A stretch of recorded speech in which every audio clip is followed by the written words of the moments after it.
آج کل ہم دیکھ رہے ہیں کہ ملک کے اندر جہاں پاکستان کو مسائل کا سامنا ہے اور پاکستان کی عوام کو جو ہے وہ ان کے ایشوز ہیں جن کو ایڈریس کرنا چاہیے، تو ہم یہ بھی دیکھ رہے ہیں کہ جو سابق وزیر اعظم عمران خان صاحب ہیں، جن کو 4 برس جب وہ وزیر اعظم پاکستان تھے تب بھی عوام سے کوئی غرض نہیں تھا، اور اب جب انہیں آئینی طریقے سے ان کی وزیر اعظم کی کرسی سے پاکستان کے آئین کے مطابق ہٹا دیا گیا ہے، تو اب بھی ان کو پاکستانی عوام سے کوئی غرض نہیں ہے۔ ان کو یہ غرض نہیں ہے کہ اس ملک کے جو عوام ہیں ان کو کس طریقے سے ریلیف فراہم کی جائے، اور نہ ہی انہیں یہ پریشانی پچھلے 4 برسوں میں تھی۔ ان کو سب سے بڑی تکلیف، ان کو سب سے بڑا ایشو اس وقت یہ ہے کہ ان کو کرسی سے ہٹا دیا گیا ہے۔ عمران خان جس اس وقت ذہنی کیفیت کا شکار ہیں، وہ یہ نہیں دیکھ رہا شخص کہ پاکستان کو اس وقت سٹیبلٹی کی ضرورت ہے، پاکستان کو اس وقت انٹرنل سٹیبلٹی کی ضرورت ہے، اور ایکسٹرنلی بھی اس کو دنیا کے اندر اچھا مقام بنانے کی ضرورت ہے۔ میں اس شخص کو غدار اس لیے لیبل نہیں کروں گی کیونکہ یہ ہمارا طریقہ نہیں ہے، لیکن جو وہ کام کر رہے ہیں وہ اس سے حب الوطنی ثابت نہیں ہوتی ہے۔ وہ پے در پے جو بھی بات کرتا ہے وہ صرف میں کی رٹ لگاتا ہے اور لوگوں کو اکسا رہا ہے، لوگوں کو ایک جو جسے فتنہ پھیلانے کی کوشش کر رہا ہے، اور یہ میں سمجھتی ہوں بہت افسوسناک ہے، کیونکہ جو شخص خود ایک اہم عہدے پر فائز رہا پاکستان کے اندر، اس کو یہ علم ہونا چاہیے کہ اس وقت پاکستان کسی بھی قسم کی الجھن یا پریشانی جو ہے وہ برداشت نہیں کر سکتا۔ جب عمران خان کو جمہوری طریقے سے اقتدار سے باہر کیا گیا تو پاکستان کے حالات بہت خراب تھے، اس قدر خراب تھے کہ یہ ملک بڑی بدقسمتی سے جو ہے وہ بتانا پڑتا ہے کہ بینکرپسی کی طرف جا رہا تھا۔ آپ نے سری لنکا کا حال دیکھا ہے کیا ہوا ہے، کوئی ڈھکی چھپی بات نہیں ہے کسی سے۔ جو اعداد و شمار تھے اور جو پرفارمنس پچھلی حکومت کی تھی وہ اس قدر بری تھی کہ وہ بیان کرنے کے لیے بھی آپ کو جو ہے وہ میرا خیال ہے پورا دن لگ جائے گا جب اعداد و شمار پر بات کی جائے، لیکن مقصد ہرگز لوگوں کو پریشان کرنے کا نہیں ہے، کیونکہ یہ حکومت کی ذمہ داری ہوتی ہے کہ لوگوں کو پریشانیوں سے نکالا جائے، لوگوں کو سمجھایا جائے کہ اگر کوئی فیصلہ لیا جا رہا ہے تو یہ مشکل فیصلہ کیوں لینا پڑ رہا ہے، اس کے اثرات اگر لوگوں پر پڑیں گے تو اس کے پیش نظر ہم لوگوں کو کس طریقے سے ٹارگیٹڈ ریلیف فراہم کر سکتے ہیں۔ یہ کام ہوتا ہے حکومت کا، یہ کام نہیں ہوتا حکومت کا کہ پچھلی حکومت کو صرف برا بھلا کہا جائے اور اپنے دور حکومت میں کچھ نہ کیا جائے۔ تو یہ جو ہمیں ملبہ ملا ہے اس کو جھیلنا بھی پڑے گا، لازمی ہے، کیونکہ پاکستان کی خاطر ہم نے یہ مشکل فیصلہ کیا کہ ہم اس وقت کے جو معاشی حالات ہیں ان کو کس طریقے سے ٹھیک کریں، جو کہ بدقسمتی سے جس حالت میں عمران خان نے پہنچائے ہیں وہ پاکستان کی تاریخ میں پہلے کبھی نہیں تھے۔ 110 115 پر آپ کو پتا ہے کہ 2018 میں جو ڈالر تھا وہ آ کر تقریباً 189 پر عمران نے چھوڑا تھا۔ اس کے علاوہ آئی ایم ایف کے ساتھ جو اس شخص نے اگریمنٹ کیا تھا، جو کبھی بھی اس نے ہمیں نہیں بتایا، اور ہم کہتے رہے کہ اس اگریمنٹ کے بارے میں اس کے خد و خال ہمیں بتائے تاکہ پتہ تو چلے کہ پاکستانی قوم کس اگریمنٹ میں داخل ہوئی ہے، لیکن جو دستخط جس اگریمنٹ ان شرائط پر عمران خان نے کیے وہ بہت زیادہ خراب اور خطرناک تھے پاکستان کے لیے۔ اور حالت یہ ہے کہ وہاں تو اگریمنٹ سائن کر کے آ گیا پورے پاکستان کے بہاف پر، لیکن یہاں اس نے اس اگریمنٹ کو فالو نہیں کیا، جس کے نتیجے میں یقیناً بہت نقصان اٹھانا پڑ رہا ہے ہمیں۔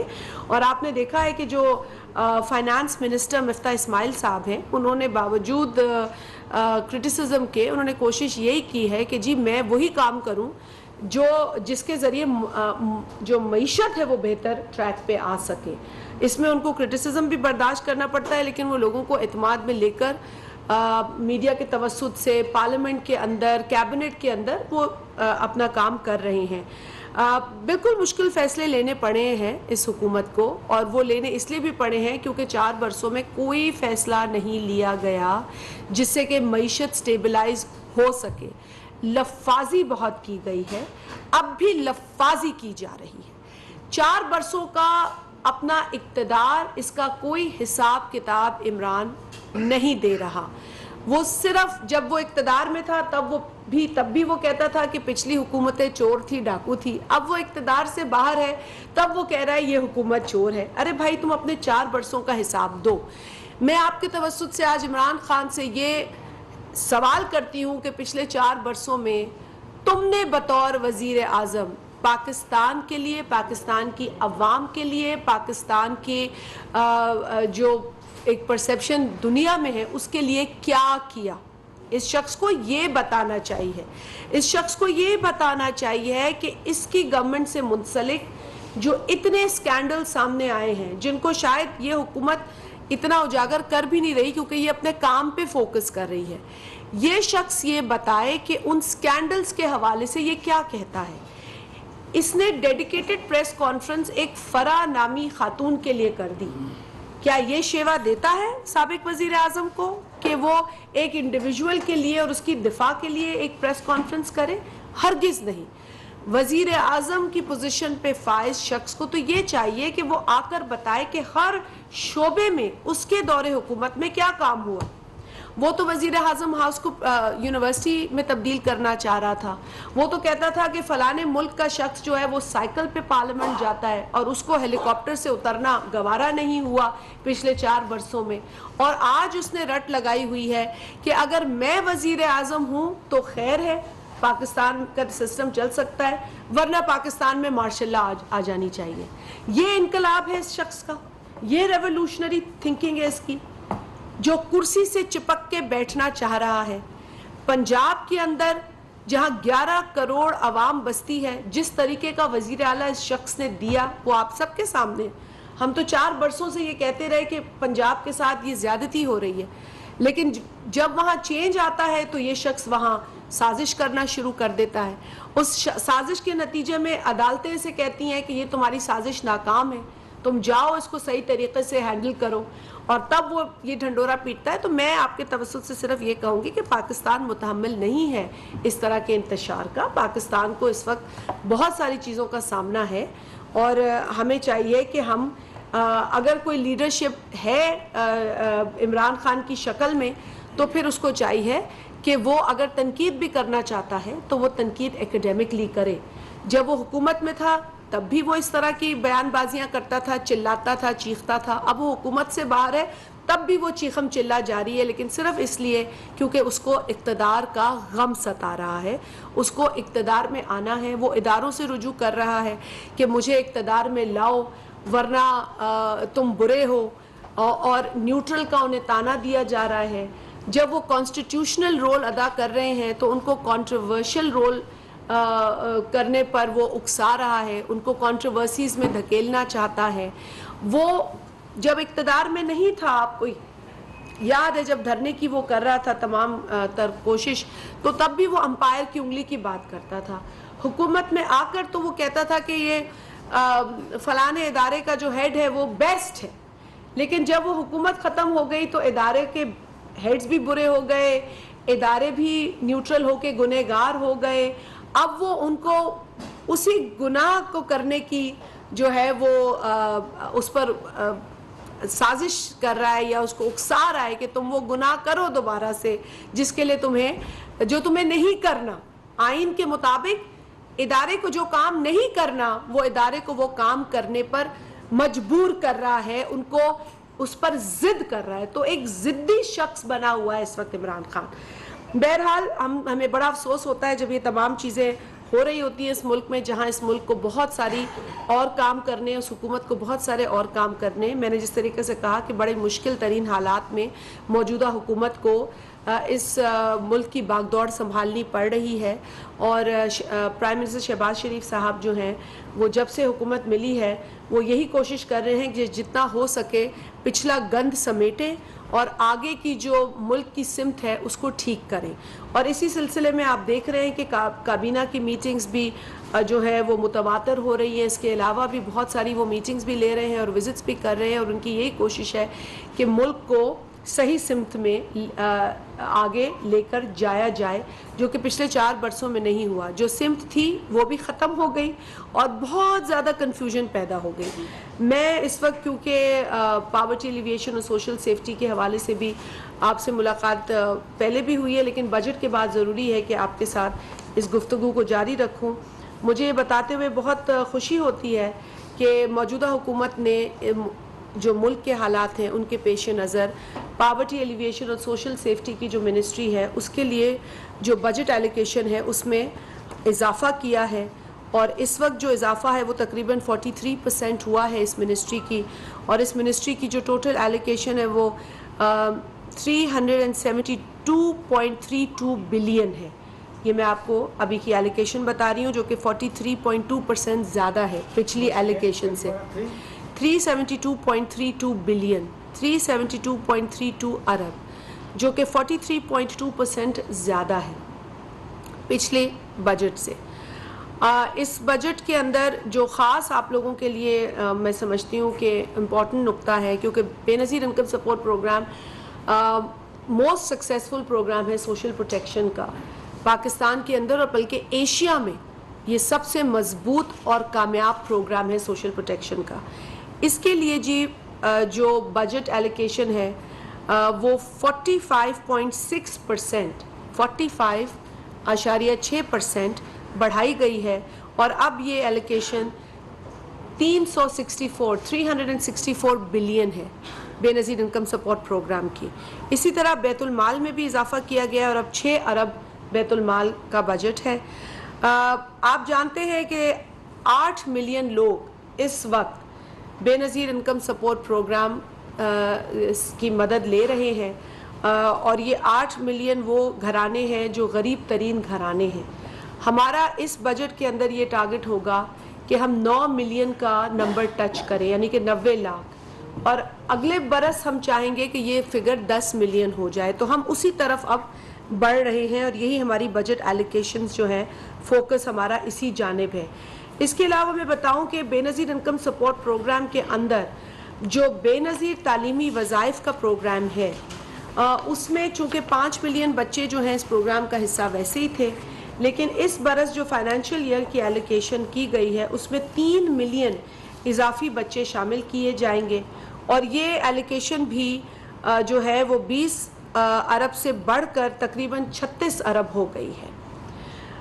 اس کے ساتھ ساتھ یہ بھی بتاتی چلوں کہ بے نظیر نشو و نما پروگرام جو ہے اس کے اندر بھی اب اس بجٹ ایلوکیشن کے بعد پاکستان کے تمام اضلاع کے اندر بے نظیر نشو و نما سینٹر قائم کیے جائیں گے، جو کہ اس سے قبل تمام اضلاع میں نہیں تھے، بلکہ اب وہ جو ہے وہ تقریباً 160 ڈسٹرکٹس آف پاکستان کے اندر قائم کیے جائیں گے. اس کی بجٹ ایلوکیشن میں بھی اضافہ کیا گیا ہے، اور یہ 4 ارب سے لے کر بڑھی ہے، اور اب تقریباً 21 ارب 380 ملین اس کی ایلوکیشن ہے.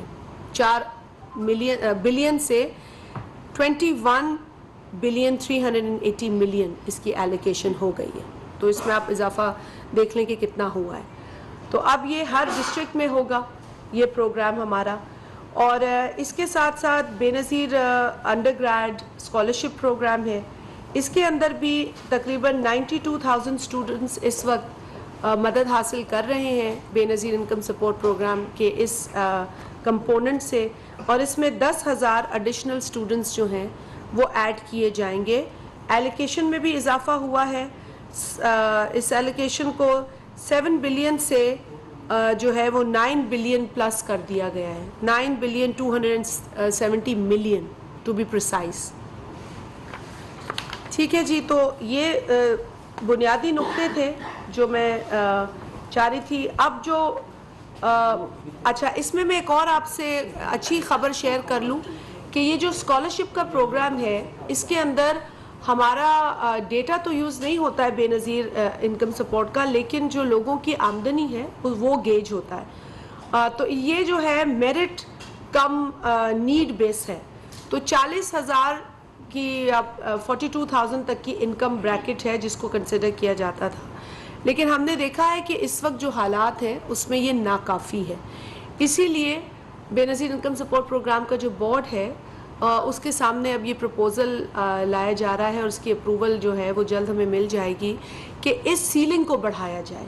چونکہ مہنگائی بڑھ چکی ہے, آمدنی اس حساب سے 40 یا 42 تک ناکافی ہے اسکالرشپس دینے کے لیے, تو ہم اس کو انشاءاللہ ڈبل کرنے کا سوچ رہے ہیں, کیونکہ اس وقت جو ہے وہ آئی تھنک 45,000 تک ہے, وچ از ناٹ انف. تو ہم اس کو موسٹ لائکلی ہم اس کو 80 سے اوپر لے جائیں گے, تاکہ وہ گھرانے جو اس وقت غریب بھی ہیں لیکن اس لیے افورڈ نہیں کر پاتے کیونکہ یہ سیلنگ لگی ہوئی ہے, تو اس کو ہم کنسیڈر کر رہے ہیں.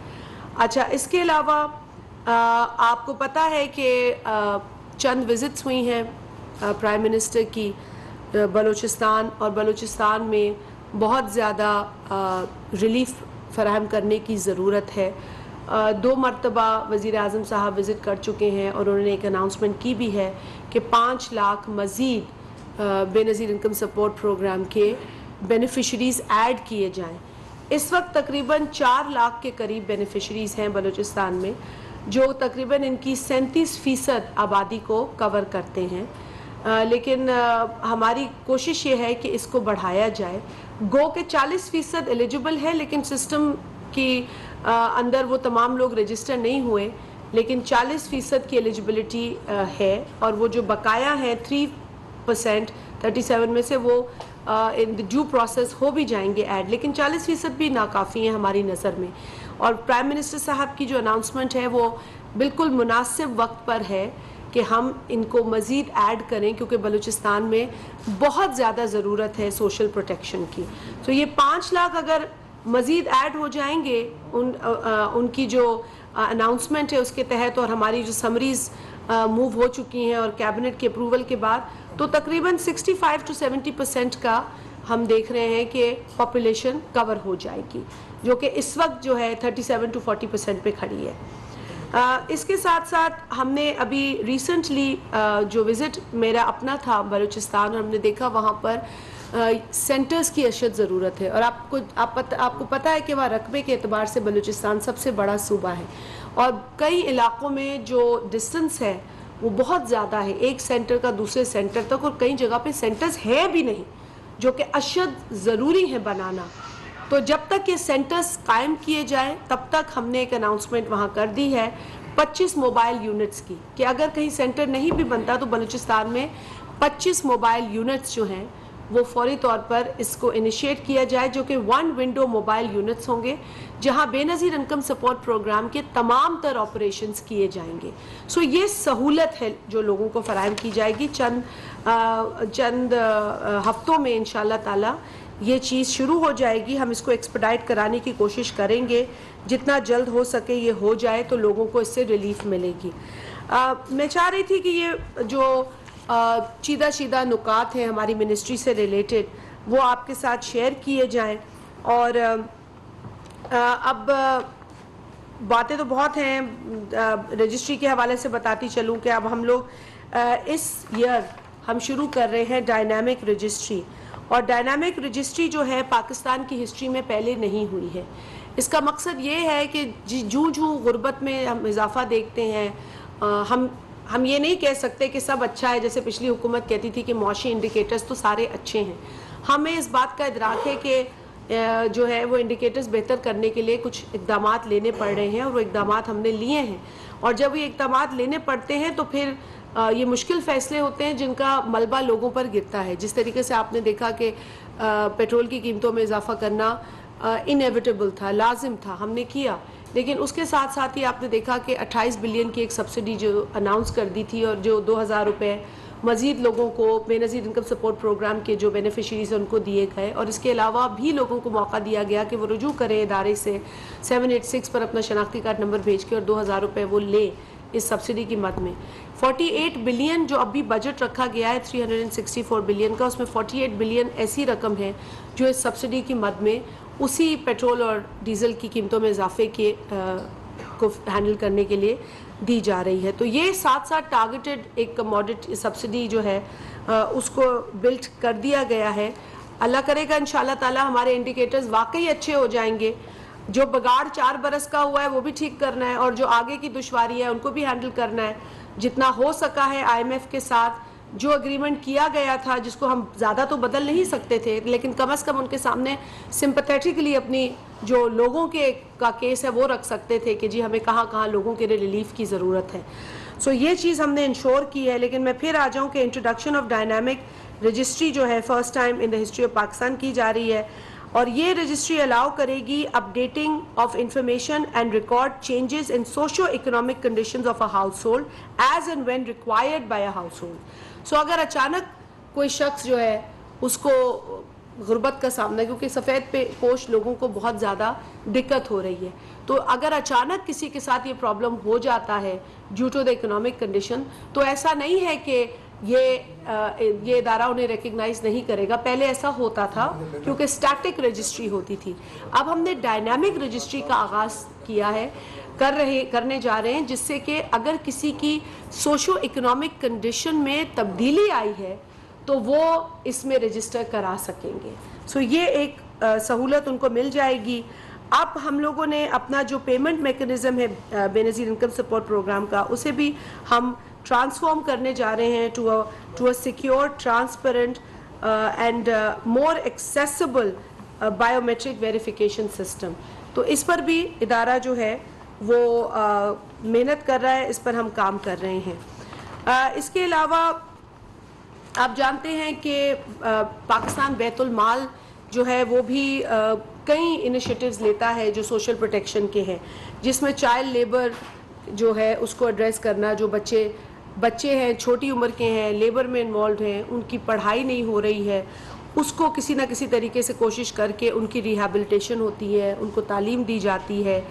اور ابھی جو بیت المال نے اسٹیبلش اسکولس کی ہیں ریہیبلیٹیشن آف چائلڈ لیبر, وہ کنٹری وائڈ ہے مور دین 18,375 اس وقت. ہم اس میں بھی بہتری لانے کی کوشش کر رہے ہیں, اور انشاءاللہ تعالیٰ اس میں آپ دیکھیں گے کہ ہم مزید کام کریں گے. اسی طرح ویمن امپاورمنٹ سینٹرز اسٹیبلش پوری ملک میں ہیں, جو کہ 161 ان کا نمبر ہے. 161 ویمن امپاورمنٹ سینٹرز ہیں. ایک میں نے حال ہی میں ٹرکش گورنمنٹ کی کولیبریشن کے ساتھ جو بنا ہے اس کو ہم نے انوگریٹ کیا ہے اسلام آباد کے اندر. اور ان ویمن امپاورمنٹ سینٹرز کے اندر 19,200 ٹرینیز ہیں جو مختلف جو ٹریڈز ہیں, سکلز ہیں, اس میں ٹریننگ حاصل کر رہے ہیں. 16 سکلز ہیں جس میں وہ ٹریننگ حاصل کر رہے ہیں, اور اس طریقے سے ان کو امپاور کیا جا رہا ہے خواتین کو with some trades. اس کے ساتھ ساتھ مختلف انیشیٹیوز ہیں. اولڈ ہوم, 2 اولڈ ہوم ہیں. اب ہم دیکھ رہے ہیں کہ اس میں بھی اضافہ کیا جائے. 51 آرفنیجز ہیں جو بیت المال چلا رہی ہے, اور اب یہ جو فنڈنگ میں تھوڑا بہت اضافہ ہوا ہے تو ہم اس میں بھی دیکھ رہے ہیں کہ بہتری آئے گی اور مزید مضبوط ہوں گے یہ ادارے. اچھا, ایک ہمارا اور انیشیٹیو ہے انڈیویجول فائنینشیل اسسٹنس. اسے ہم آئفا کے نام سے جانتے ہیں, اور اس میں جو غریب, بیوہ, نیڈی آرفنز ہیں ان کو میڈیکل ٹریٹمنٹ دی جاتی ہے, ایجوکیشن دیا جاتا ہے, اور ان جنرل ہم ان کی اسسٹنس کر رہے ہوتے ہیں. منسٹری کے انڈر 2 پروگرامز ہیں, جو ایک تو بے نظیر احساس پروگرام کے نام سے پہلے ان لوگوں نے پتہ نہیں یہ سارے جو پروگرامز انہوں نے برانڈ کر دیے تھے. یہ بنیادی طور پر منسٹری کا پروگرام ہے, اور منسٹری اسے چلاتی ہے, جسے تحفظ کہا جاتا ہے, اور یہ تحفظ فراہم کرتا ہے. ایک اور پروگرام ہے جو نیشنل پاورٹی گریجویشن پروگرام ہے. یہ پاورٹی گریجویشن پروگرام جو ہے یہ لوگوں کو پیکیجز پرووائڈ کرتا ہے, ایسٹس ان کے بناتا ہے تاکہ وہ پاورٹی سے گریجویٹ کریں. کہیں لائف سٹاک دیتا ہے, کہیں کوئی مشینری کی ہیلپ دیتا ہے. اسی طریقے سے لوگوں کو اکوپ کرتا ہے کہ وہ اپنے پیروں پہ کھڑے ہوں. تو یہ منسٹری کا ہے, اینڈ ایک فورن فنڈڈ پروگرام ہے جسے پاورٹی ایلیویشن کی منسٹری چلاتی ہے, اور یہ نیشنل پاورٹی گریجویشن پروگرام ہے. تحفظ پروگرام کا جو ہیلتھ ایسپیکٹ ہے وہ بھی بہت امپورٹنٹ ہے. اس میں مختلف جو ہاسپٹلز ہیں ان کے ساتھ ہماری رجسٹریشن ہوئی ہے اور ہم لوگوں کو ریفر کرتے ہیں ان ہاسپٹلز میں اور ان کی جو ٹریٹمنٹ کی کاسٹ ہے وہ کور کرتے ہیں. سو ایک فہرست ہے ہاسپٹلز کی, گورنمنٹ ہاسپٹلز کی بالخصوص, جن کے ساتھ ہم یہ پروگرام کر رہے ہیں. اور اس پروگرام میں بھی اب بجٹری ایلوکیشن جو ہماری بڑی ہے, اس سے بہتر میں سمجھتی ہوں کہ لوگوں کو ہم فائدہ پہنچا سکیں گے.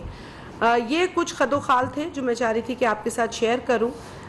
نیشنل پاورٹی گریجویشن جو میں نے آپ سے کہا کہ فورن فنڈڈ پروجیکٹ ہے, ہمارے امبریلا منسٹری کے امبریلا میں کام کر رہا ہے, اس کی آج کی جو ایلوکیشن ہوئی ہے اس برس کی وہ 4.8 بلین ہے, 4.8 ارب روپے.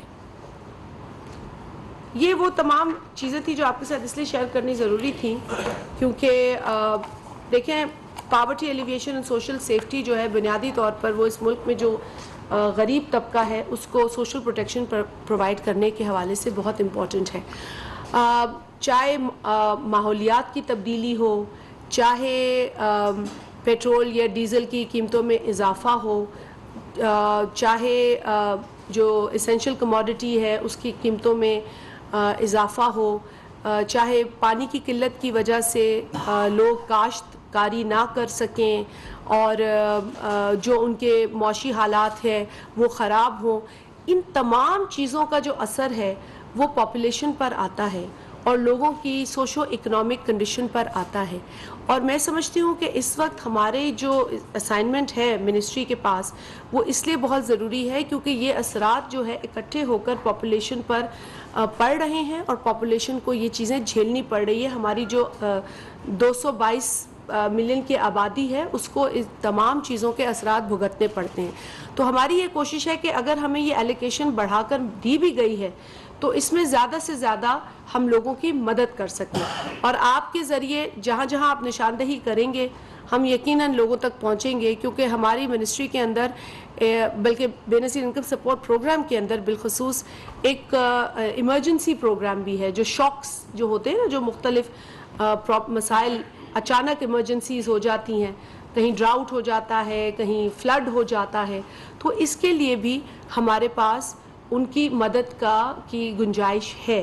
تو یہ چیزیں ہم کر رہے ہیں. میں چاہ رہی تھی کہ آپ کے ساتھ کچھ ایلوکیشنز کو شیئر کروں اور یقیناً جہاں پر ایک شخص جو ہے وہ پاگل ہو رہا ہے اپنی کرسی کو لے کر لیکن عوام کی اسے کوئی فکر نہیں ہے, تو عوام کو بھی جو ہے وہ اپنے مسئلے دیکھنے ہیں اور عوام کے جو مسئلے ہیں ان پر جو حکومت آج کام کر رہی ہے ان تمام تر چیلنجز کے باوجود وہ بھی آپ کو بتانا بہت ضروری ہے. سہیل خان دنیا سے. جی عائشہ صاحبہ, آپ کے پاس پیپلز پارٹی کے ایز اے اسپوکس مین ذمہ داری ہے. ایک تو یہ بتائیں کہ پنجاب میں الیکشن ہونے جا رہا ہے, اس پر پیپلز پارٹی کی کیا صورتحال ہے, کس حد تک تیاری ہے؟